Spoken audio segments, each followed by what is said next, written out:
Hello বন্ধুরা, আমি চন্দ্রানী। আমার এই চন্দ্রানী রান্নাঘরে আপনাদের স্বাগত।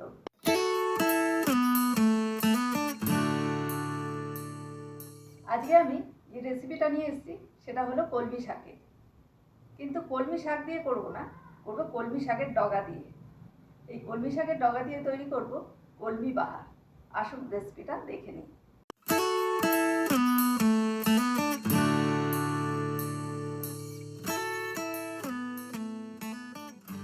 এখানে আমি কলমি শাক নিয়েছি, এর থেকে পাতাগুলো বাদ দিয়ে আমি ডগাগুলো নিয়ে নিচ্ছি।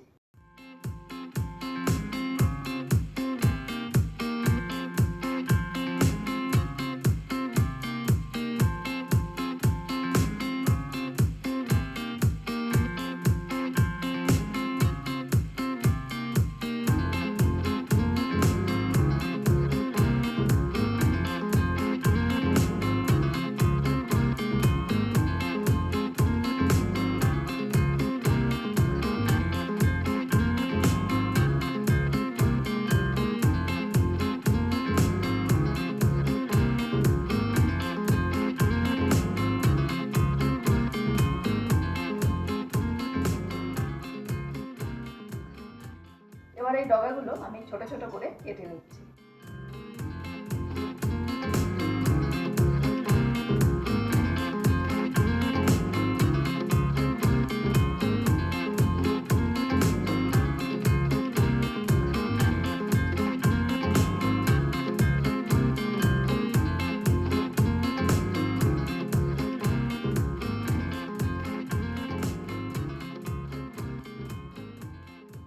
এখানে একটা আলু নিয়েছি, সেটা লম্বা লম্বা করে কেটে রেখে দিয়েছি। আর দুটো বেগুন নিয়েছি, সেটাও আমি লম্বা লম্বা করে কেটে রেখে দিয়েছি। আর এখানে নিয়েছি 6টা বড় সাইজের রসুনের কোয়া আর দুটো কাঁচা লঙ্কা। আমি এগুলো মিক্সিতে পেস্ট করে নিচ্ছি।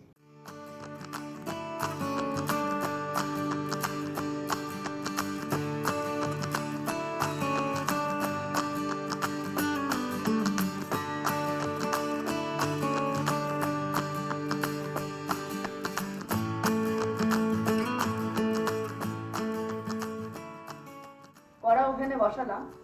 এই কড়াতে ছোট হাতা 2 হাতা সর্ষের তেল দিয়ে দিলাম।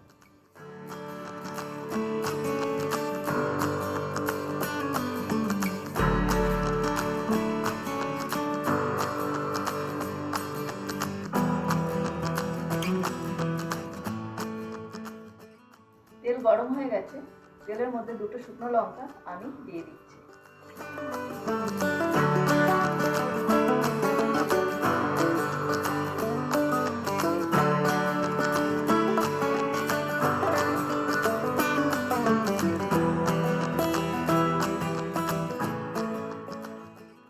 ভাজা ভাজা হয়ে গেছে, হাফ চামচে কালো জিরে আমি দিয়ে দিচ্ছি।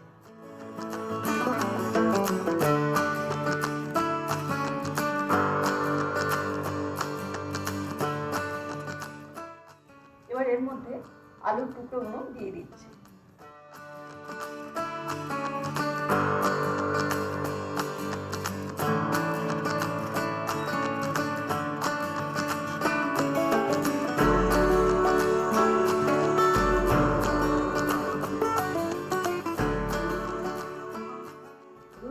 ভাজার পর এই বেগুনের টুকরোগুলো আমি দিয়ে দিচ্ছি।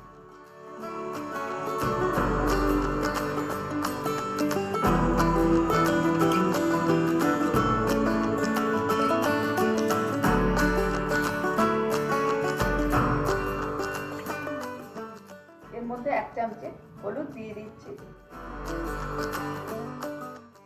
আর পরিমাণ মতো নুনও দিয়ে দিচ্ছি। এরপর আলু আর বেগুন একটু ভাজা ভাজা করে নিতে হবে।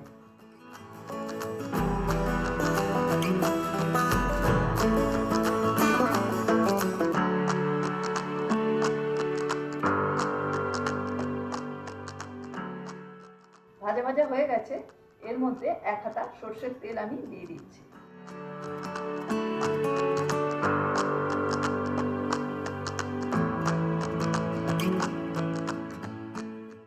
এই তেলের মধ্যে রসুন আর কাঁচা লঙ্কার পেস্টটা দিয়ে দিচ্ছি।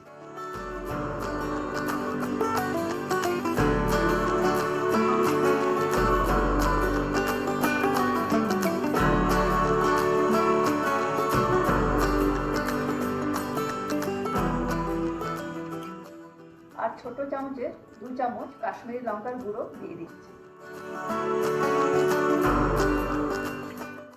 এইগুলো ভালো মতো কষিয়ে নিতে হবে।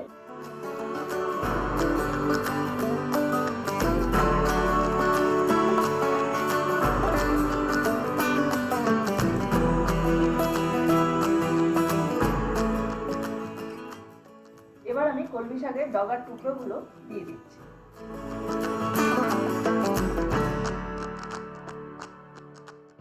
এগুলো ভালো মতো নাড়াচাড়া করে 5 মিনিটের জন্য আমি ঢাকনাটা দিয়ে দিচ্ছি। কম আঁচ করে দিতে হবে।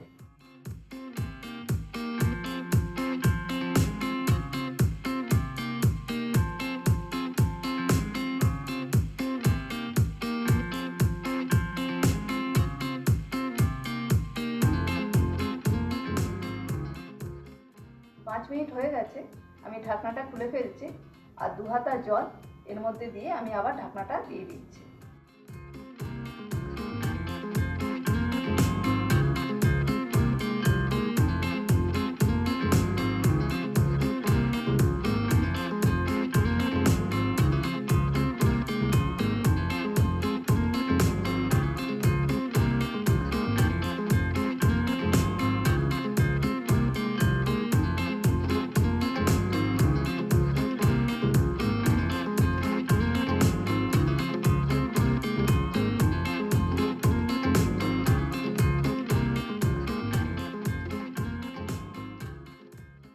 যতক্ষণ না সেদ্ধ হবে ততক্ষণ এই ঢাকনা দিয়ে দিয়ে রান্নাটা করে যেতে হবে।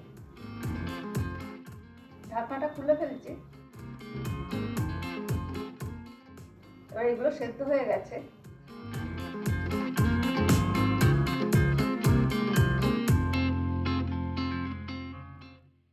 আমি ওভেনটা অফ করে দিচ্ছি। আমার রান্নাটা হয়ে গেছে। এবার আমি প্লেটে ঢেলে রাখছি।